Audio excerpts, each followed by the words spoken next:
হোসেন চট্টগ্রামের কাছে কয় মাস হয়েছে?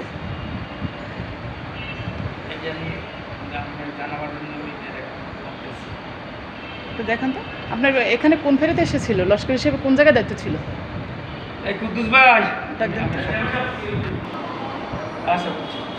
ভাই এখন সত্য কথা যেটা, আমির হোসেন এখানে স্টাফ ছিল না, আমির হোসেন চট্টগ্রামে স্টাফ। তাই সেলিম তাহলে ও এখানে কিভাবে ছিল আমি বলি, বলতে দেন। আপনি একটু পরে কথা বলি। হ্যাঁ। সেলিম সাহেব চট্টগ্রামের অফিসার ছিল, তাই সেলিম সাহেব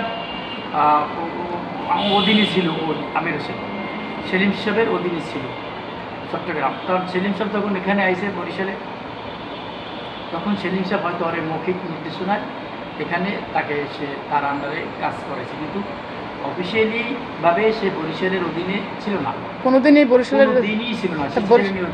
বরিশাল তো সেলিম স্যারে যখন আসছে, হ্যাঁ। ও তো এখানে তখন সেলিম স্যারের সাথে এখানে বরিশালের লস্কর হিসেবে ছিল ফেরিতে। বরিশালের এই যে মানে তাকে যে মৌখিকভাবে সে কাজ করাইতো, সে একটা জাহাজে ছিল নিহারিকা, হ্যাঁ, নিহারিকা না ও ধ্রুবতারা জাহাজের লস্করই ছিল, লস্কর বা ওই ভারপ্রাপ্ত কোয়ার্টার মাস্টার কাজ। হ্যাঁ, কোয়ার্টার মাস্টার দায়িত্ব তো আপনাদের কোয়ার্টারে থাকা।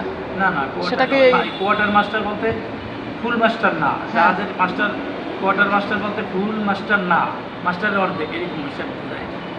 তাইলে এখন সেই ধ্রুবতারা জাহাজের ছিল, সেই জাহাজ ছিল চিটাগাংয়ের অধীনে, সেলিম সাহেব চিটাগাংয়ের অধীনে ছিল। না, সেলিম স্যার তো চিটাগাং থেকে এখানে আবার আসলো, এই জায়গায় বদলি 2 বছর 2 বছর এখানে ছিল। 2 বছর তো আমিরও আপনাদের অফিসে ছিল। এই 2 বছর আমির কি হিসেবে এখানে রয়েছে, এটা আমাকে অফিসে কোনো তার ডকুমেন্টস নাই, পেপারস নাই, সে আমাকে অফিসের অধীনেও না, এইটা জানবে সেলিম সাহেব, কারণ আমাকে অধীনে বেতনও হয় না। বেতন হচ্ছে কোথায়? কিন্তু সে আপনাদের সরকারি চাকরির লস্কর হিসেবে, মানে এক কথায় লস্কর ছিল। লস্করের কাজটা হয় জাহাজে লস্কর হইতে পারে বা পল্টনে লস্কর হইতে পারে, কিন্তু সে তো ঠিকাদারি যে কাজ করতো। লস্কর হইলে জাহাজে কন্টিনিউ থাকবে 24 আওয়ার্স। সেই জাহাজে লস্করের কাজ ছিল ধোয়া মোছা যেটা দরকার, সহজ যে সহকারী কাজ। পল্টনেও যদি সে পোস্টিং থাকে, তাহলে পল্টনে 24 আওয়ার্স ডিউটি, রক্ষণাবেক্ষণের দায়িত্ব, খাওয়ান নাওয়ান ঘুমানো পল্টনে। আচ্ছা, তাহলে এটা তার চট্টগ্রামেই থাকার কথা, সে বরিশালে এসে কাজ করতো এবং পাশাপাশি যে ঠিকাদারি কাজ করতো, এটা কীভাবে সম্ভব? এই যে সম্পূর্ণ ওই সেলিম স্যার বলতে হবে, কারণ উনি আমাকে স্টাফ না বরিশালের, উনি আমাকে স্টাফ হিসেবে ওনাকে এইমাত্র কি বাকি ছেড়ে কথা বলো আপনার সাথে? না, এটা ও বলছে আমাকে যারা বিল যারা তোলেন, বেতন লিস্ট। তাহলে এক কথায় আমির হোসেনের পোস্টিং কোথায়? মেইন পোস্টিং হচ্ছে চট্টগ্রাম, প্রথম চাকরির জীবনে চাকরি চট্টগ্রাম, পোস্টিং চট্টগ্রাম। কত বছর তাহলে চাকরি? চাকরি কত বছর আমি বলতাম না, তার চাকরিও চট্টগ্রাম, সে দুর্গতলায় ছিল জাহাজে, আর পোস্টিংও চট্টগ্রাম। 2 বছর যে বরিশালে যেটা করছে সেটা আমি বলতে পারবো না, কি তিনি করছে এটা সেলিম সাহেব জানে, আমরা করতে পারবো। বরিশাল এই অফিসে আসছে না?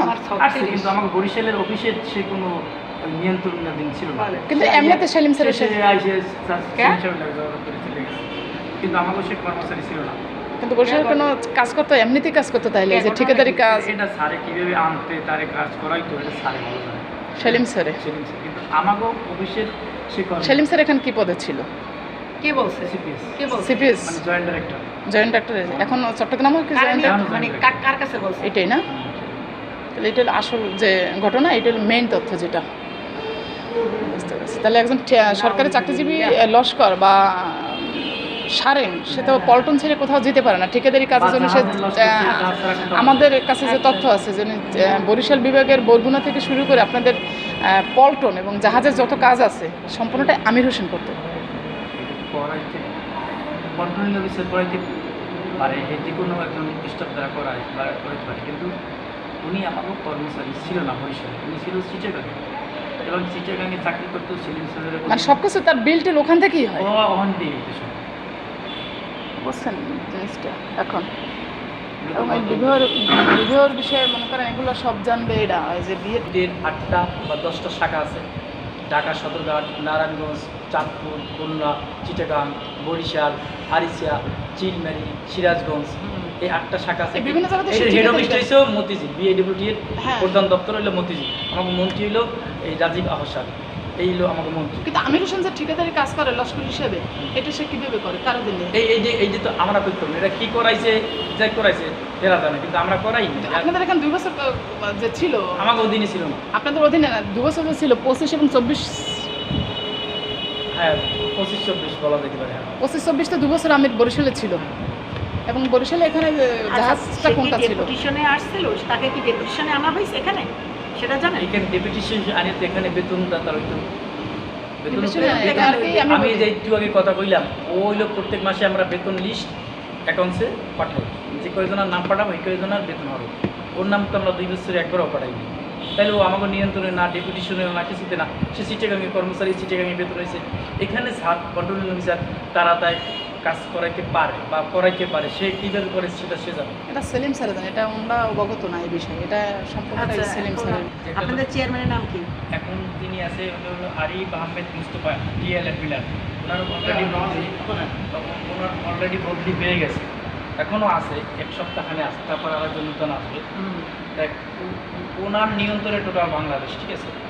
ওনাকে প্রশ্ন করতে পারবেন যে আপনার লোক কর্মচারী চাকরি হইলেও সিটং চিটাগাং, সে বরিশালে 2 বছর ঠিকাদারি থেকে করলো, ঠিকাদারি 2 বছর, করলো, 2 বছর। 24-25 কীভাবে করলো, তার কর্মস্থান চিটাগাং, বেতন পায় চিটাগাং, সে বরিশালে পল্টনের ঠিকাদারি করলো। এই প্রশ্ন বরিশাল কোন কোন পল্টনে ঠিকাদারি করছে? এই যে আমি করতে পারবো না, কিন্তু এই প্রশ্ন করলে উনি ঘ্যাট করে ওই সেলিম সরকার উনি সব পারবেন, উনি সব আটকাইয়েও দিতে পারবে, উনি সব ব্যবস্থাও নিতে পারবে। না, একটু একটু মানে দেখানো উচিত, কারণ ওয়াইফ